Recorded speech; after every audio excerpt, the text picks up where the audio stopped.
Hello बच्चों, आप सभी का स्वागत है मेरी नई वीडियो में। आज की वीडियो में हम करने वाले हैं साइंस क्लास 6 की एनसीईआरटी बुक से सीधे आपको क्वेश्चन मिलेंगे। चैप्टर नंबर 3 रहेगा फाइबर टू फैब्रिक।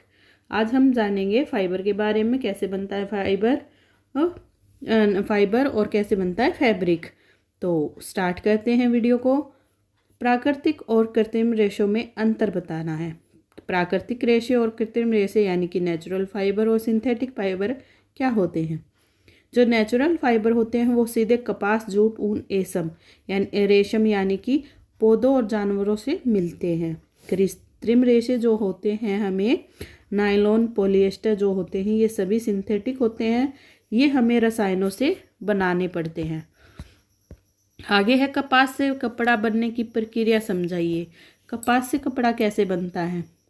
तो कपास को पहले क्या करते हैं, जिनिंग से बीज को अलग किया जाता है। कपास का होती है जो कपास उगाई जाती है, उस पे वाइट जो फूल होते हैं उन फूलों के अंदर से वो रुई जैसे फूल होते हैं, उनमें से बीज को अलग किया जाता है। फिर कताई से सूत बनाया जाता है और फिर बुनाई या करगा से कपड़ा।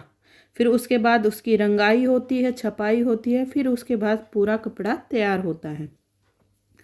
रेशम उत्पादन में रीलिंग का क्या महत्व है। रीलिंग के बारे में आप क्या जानते हैं। तो जो कोकून से रेशम का धागा निकालने की प्रक्रिया रीलिंग कहलाती है। यानी कि कोकून होता है एक, उससे जो रेशम का धागा निकाला जाता है, यह रेशम उद्योग की सबसे महत्वपूर्ण प्रक्रिया है। चलते हैं आगे। ऊन प्राप्त करने की प्रक्रिया बतानी है।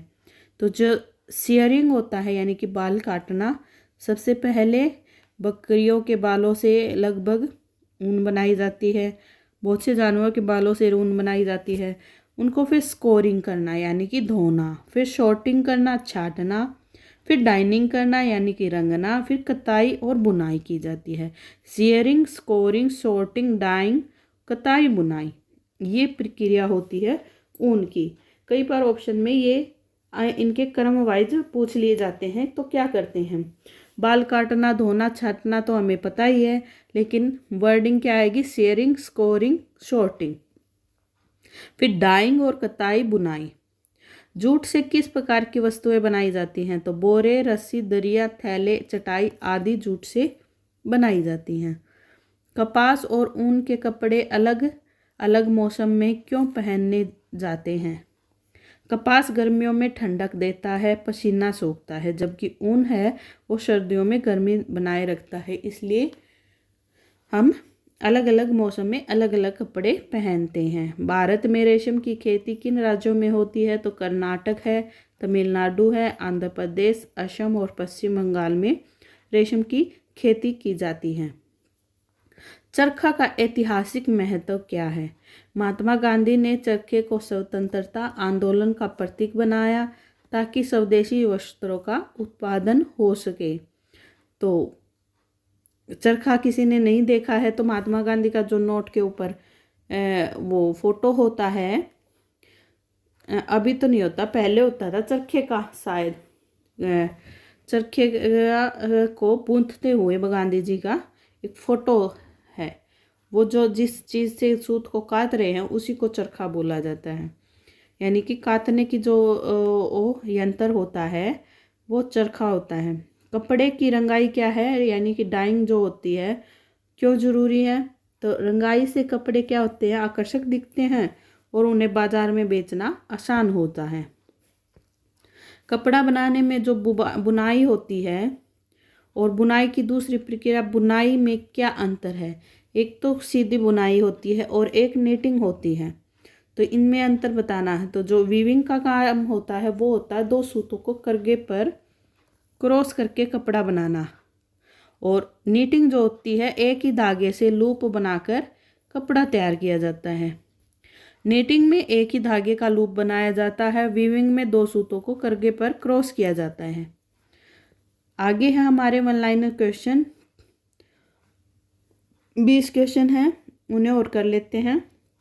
कपास किस पौधे से प्राप्त होती है। तो कपास का एक पौधा होता है, उस पर फूल आते हैं, उनसे हमें उन फूलों को क्या बोला जाता है? हमारी हरियाणा में तो वो टिंडे बोलते हैं। उन टिंडों को तोड़ते हैं, फिर वो खिलते हैं, उनमें से कपास निकाली जाती है, रुई जैसी होती है। कपास को बीज से अलग करने की प्रक्रिया को क्या कहते हैं? जिनिंग। जूट किस पौधे से मिलता है? तो जूट पौधे से ही जूट मिलता है।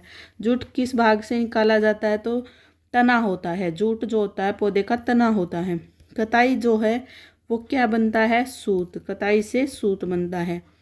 लूम से यानी करगे का उपयोग किसके लिए किया जाता है? कपड़ा बुनने के लिए, वीविंग के लिए करगे का उपयोग किया जाता है।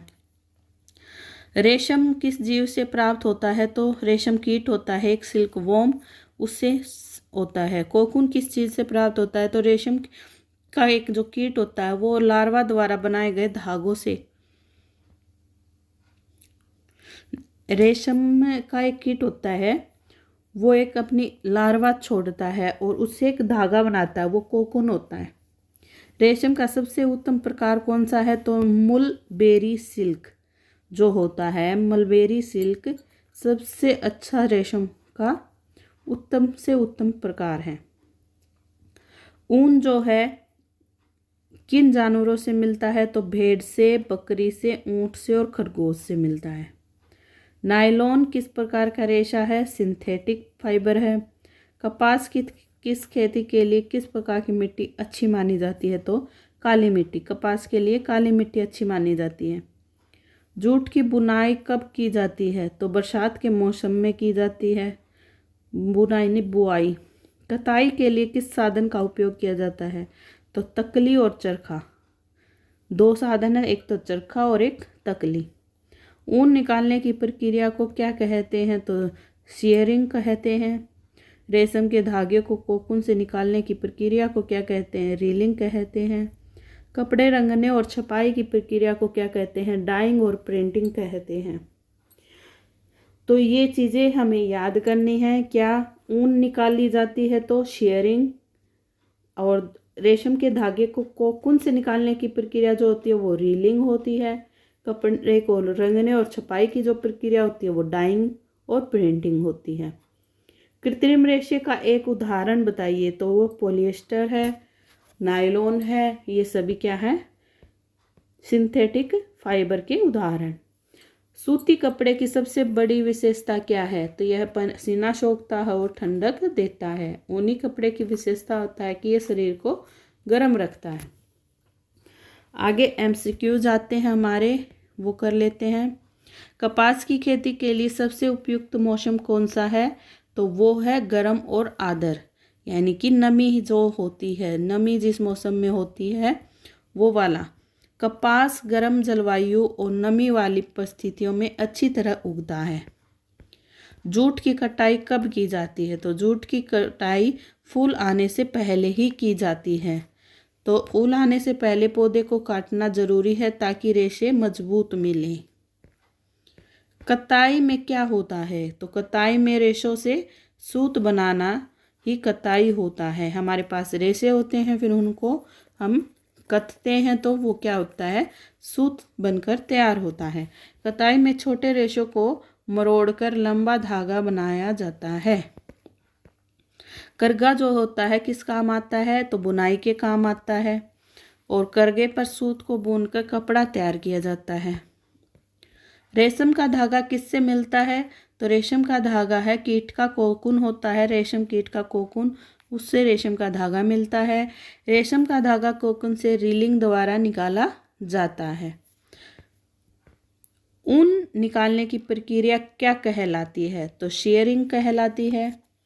शेयरिंग में जानवरों के बाल काटकर ऊन प्राप्त किया जाता है। भारत में सबसे अधिक कपास कहाँ उगाया जाता है? तो महाराष्ट्र और गुजरात में सबसे अधिक उत्पादन होता है कपास का। कृत्रिम रेशों का मुख्य स्रोत क्या है? तो ये है रसायन यानी कि रसायनों से तैयार किए जाते हैं। सिंथेटिक जो हमारे फाइबर होते हैं वो। तो जो कृत्रिम रेशों का मुख्य स्रोत है वो क्या है? कृत्रिम रेशे पेट्रोलियम और रसायनों से बनाए जाते हैं। कोकून से धागा निकालने की प्रक्रिया क्या है? तो रीलिंग है। रीलिंग जो है कोकून को गर्म पानी में डालकर उससे धागा निकाला जाता है। तकली का उपयोग कहाँ किया जाता है? तो तकली का उपयोग कताई में किया जाता है। तकली छोटे स्तर पर सूत बनाने के लिए उपयोग की जाती है। कताई के लिए चरखा और तकली दोनों का उपयोग किया जाता है। ये हमने ऊपर भी पढ़ा था। तो आज की वीडियो में बस इतना ही है। और अगर आपको ऐसी ही चैप्टर वाइज पूरी साइंस की, हम पहले 6th क्लास कंप्लीट करेंगे, फिर 7, फिर 8, फिर 9। तो इस तरह से हम हर क्लास के, अगर आपको कोई स्पेशल टॉपिक इनमें से किसी स्पेशल टॉपिक की वीडियो चाहिए तो आप कमेंट करके हमें ज़रूर बताएं। उस पर आपको पहले भी वीडियो मिल जाएगी। नहीं तो हम सीरीज वाइज चल रहे हैं, ऐसे ही चलेंगे। मिलते हैं अगली वीडियो में। और हाँ, जो भी सही आपको एक क्वेश्चन देती हूँ मैं, उसका आंसर आप कमेंट करके ज़रूर बताएं कि कताई के लिए 2 यंत्रों का हमने आज की वीडियो में जिक्र किया है। तो वो 2 यंत्र कौन से हैं जिनका हमने कताई के लिए यूज किया जाता है, पढ़ा है। तो जो भी कमेंट करके सही आंसर देगा उसको ये वाली PDF फ्री में मैं उपलब्ध कराऊंगी। अगर इस वीडियो को किसी को ये वीडियो PDF चाहिए है तो उसको ये PDF उसके नंबर पर दे दी जाएगी। तो जो भी कमेंट करके सही आंसर बताएगा कि क्या क्या क्वेश्चन किया है कि कताई के लिए जो 2 यंत्रों का बारे में हमने पढ़ा, तो वो 2 यंत्र कौन से हैं, कमेंट करके ज़रूर बताएं। मिलते हैं अगली वीडियो में। तब तक के लिए लाइक शेयर सब्सक्राइब करना न भूलें और बाय बाय।